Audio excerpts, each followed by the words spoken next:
आदत के कारण लोग जितने कार्य करते हैं उतने विवेक के कारण नहीं करते हैं।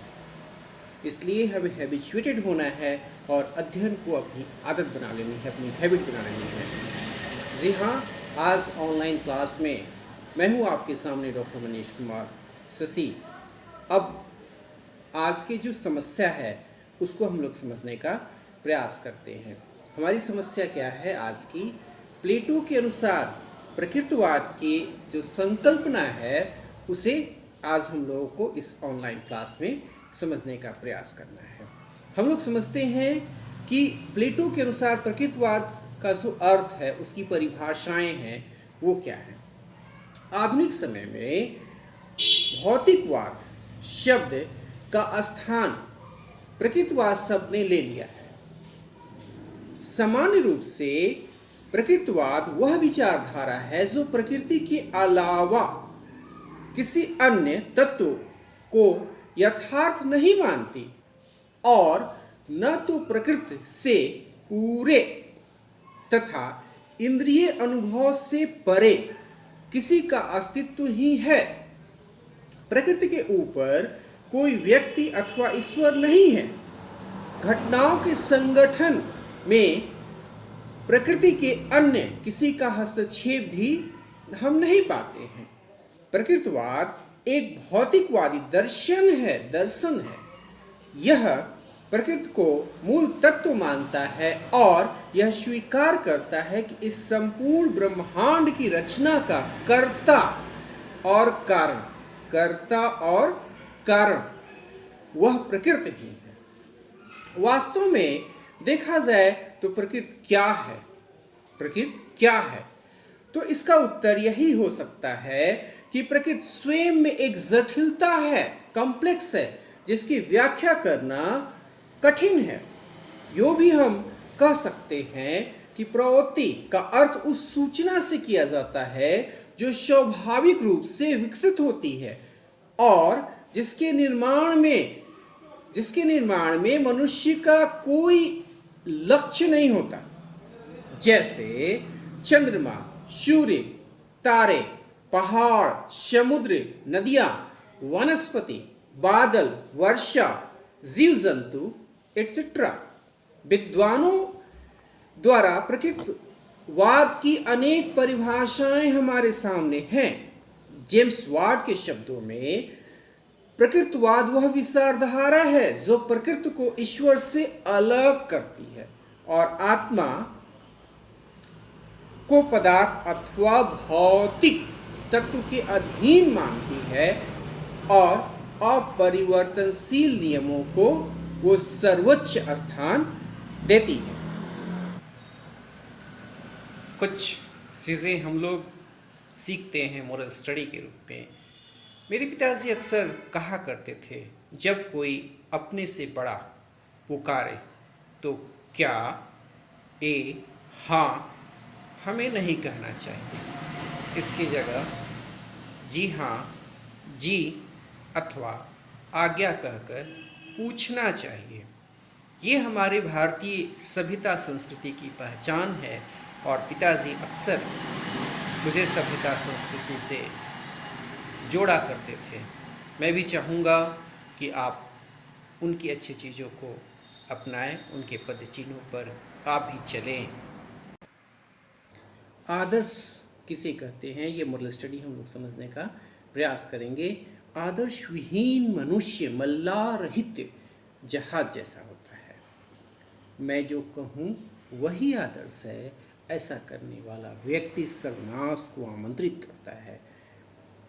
ये तो मोरल स्टडी की बात है। अब हम लोग प्लेटो के अनुसार जो प्रकृतिवाद के मूलभूत सिद्धांत हैं उसे समझने का सार्थक प्रयास करते हैं।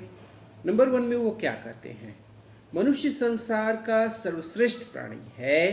प्रकृतिवादी मनुष्य को संसार की श्रेष्ठतम रचना भी स्वीकार करता है। नेक्स्ट, सुख पूर्वक जीना मनुष्य का उद्देश्य है। प्रकृतिवादी आदर्श की तरह मनुष्य जीवन के किसी अंतिम उद्देश्य में विश्वास नहीं करता। मनुष्य अपनी परिस्थितियों में संघर्ष करता है, स्ट्रगल करता है। संघर्ष इसलिए करता है क्योंकि प्रत्येक मनुष्य को सुखपूर्वक जीने की अभिलाषा होती है, अतः वह अपनी परिस्थितियों का निर्माता भी कहा जा सकता है। ये सारी चीज़ें होती हैं और संसार और वर्ल्ड को हम कैसे समझते हैं? संसार के अन्य प्राणियों की अपेक्षा अधिक सुख प्राप्त कर लेता है, और सुख का भोग का अर्थ है आत्मरक्षा और इंद्रियों की संतुष्टि। प्रकृतिवादी इससे परे कोई अन्य संसार नहीं मानते। प्रकृतिवादी इसी भौतिक संसार को सत्य मानता है।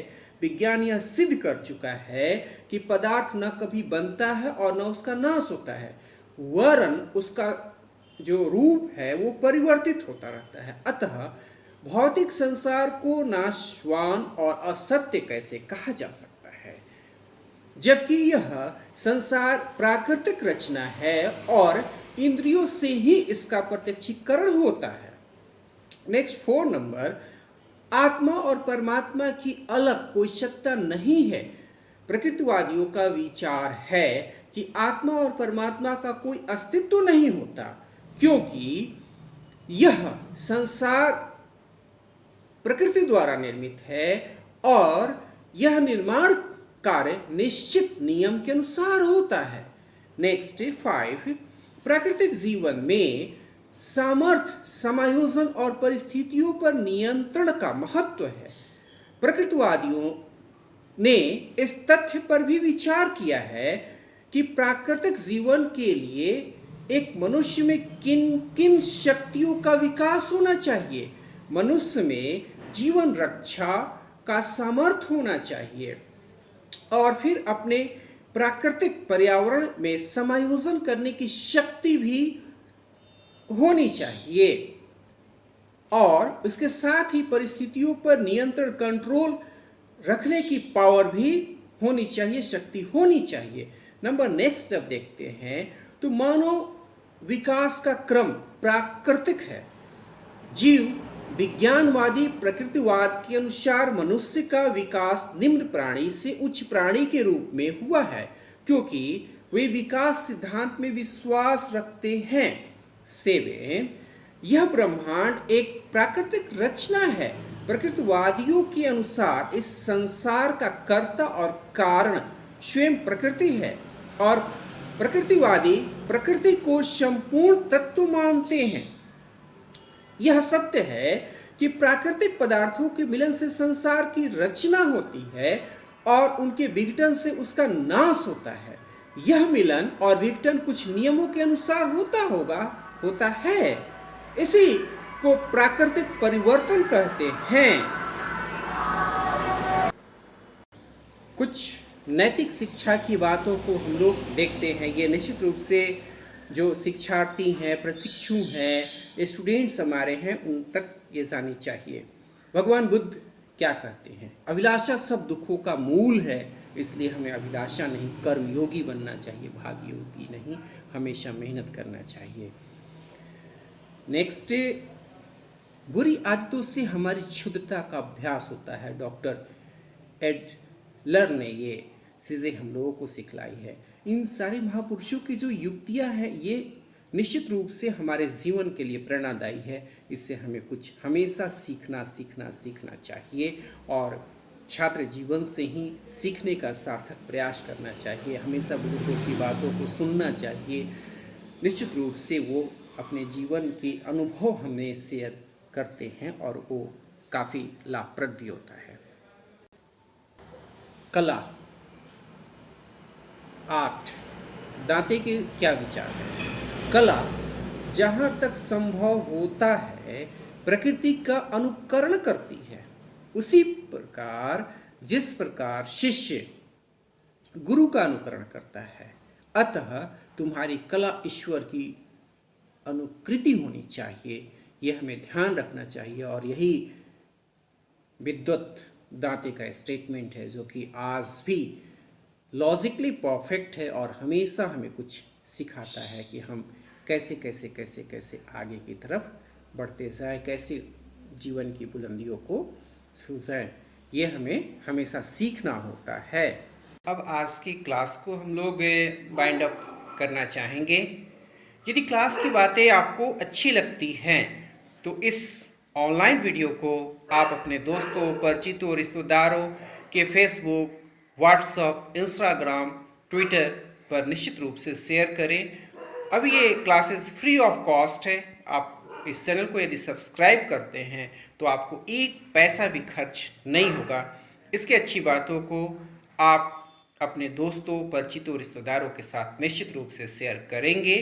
ये इस क्लास के प्रति आपकी सच्चे आभार, प्रेम होंगे, ऐसी उम्मीद मैं करता हूँ। पिछले वीडियो को आपने 50 घंटे सुना है, ये इस चैनल के लिए एक गौरव की बात है और ये आपके सहयोग से ही संभव प्रतीत हुआ। श्रेष्ठ व्यक्ति कभी नहीं मर सकता। उसकी जो व्यक्तित्व और कृतित्व है वो सदा सदा सदा अमर होते हैं। जैसे मुंशी प्रेमचंद को आप ले लें, डॉक्टर राजेंद्र प्रसाद को ले लें, अधिवक्ता काशी प्रसाद जायसवाल को ले लें, गांधी जी को ले लें, विवेकानंद को ले लें, प्रथम प्रधानमंत्री नेहरू जी को ले लें। श्रेष्ठ व्यक्ति कभी नहीं मरता है, ये हमें निश्चित रूप से याद रखना चाहिए। इस चैनल को निश्चित रूप से आप सब्सक्राइब कर लेंगे, ये पूर्ण आशा है आपसे। अभी तक आपने ज़बरदस्त सहयोग दिया है। चलते चलते आज के ऑनलाइन क्लास को ओवर करना चाहता हूँ। जय हिंद।